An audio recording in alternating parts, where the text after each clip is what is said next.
Times are so tough these days, you just might want to cry. Well, thankfully, the people at the comedy shows are giving us a reason to smile instead. And as NBC's John Larson tells us now, it's all because of the election, a gift that just keeps on giving.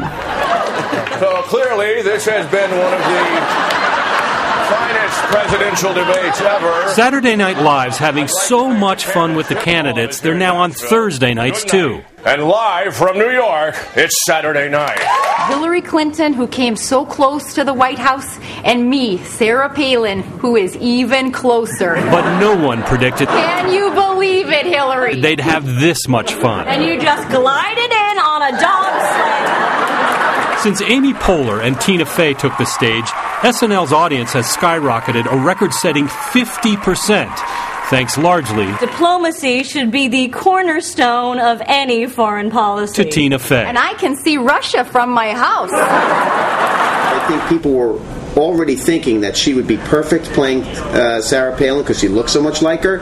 And then when she did it, and it was so dead on, it just knocked it out of the park, and it became sort of the most talked about thing in the country. Even more watched on the web, more than 10 million, another record. I believe global warming is caused by man. And I believe it's just God hugging us closer. I hope you all caught the debate last night. Cable shows The Colbert Report and The Daily Show are also gaining record audiences.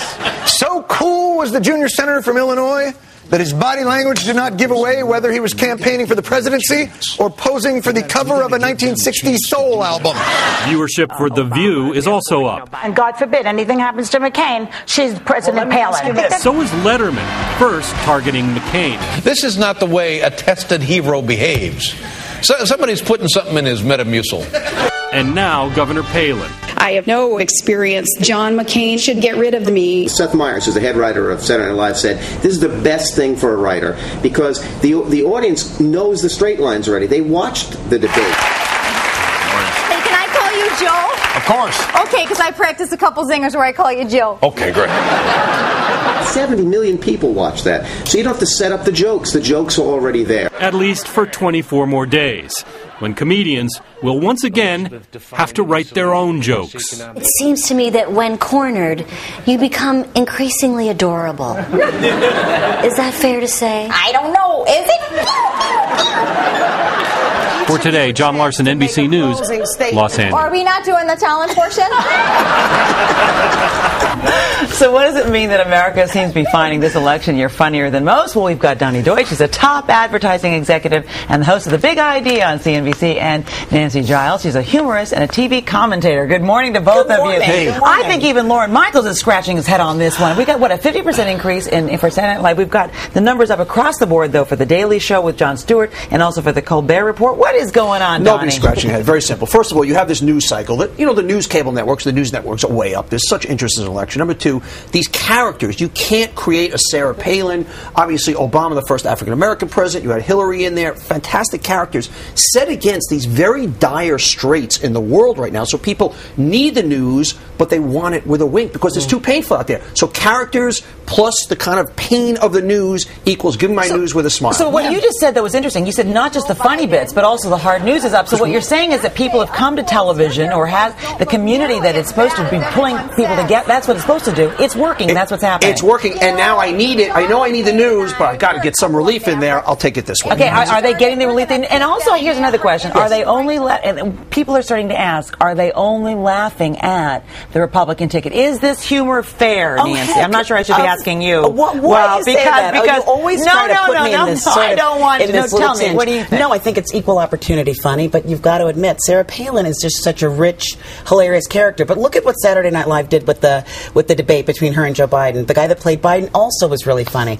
And people he now, was skewered just as she was. Just as much, and we've got Letterman skewering John McCain. But finally, people are waking up to the fact that they can have fun with somebody like Barack Obama. I love that Songs in the Key of Cool or whatever it was, the album cover.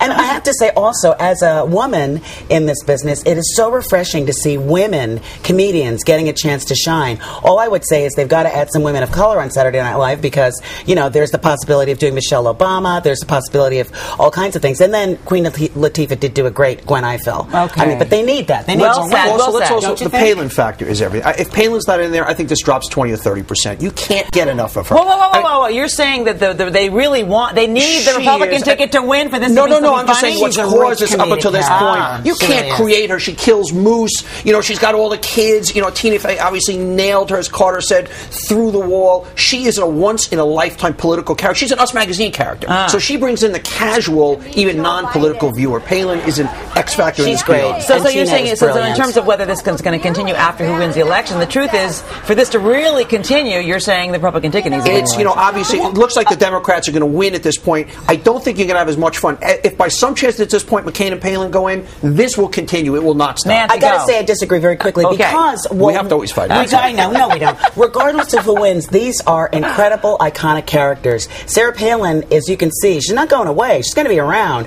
And between her and Biden and Hillary Clinton, who also didn't win the nomination, but she's still rich and funny, and Bill Clinton and Barack Obama, they'll all be around for quite a while. Well, you know, funny. So there you go, Nancy. Thank you so much, and Donnie too. Always fun to talk to you too.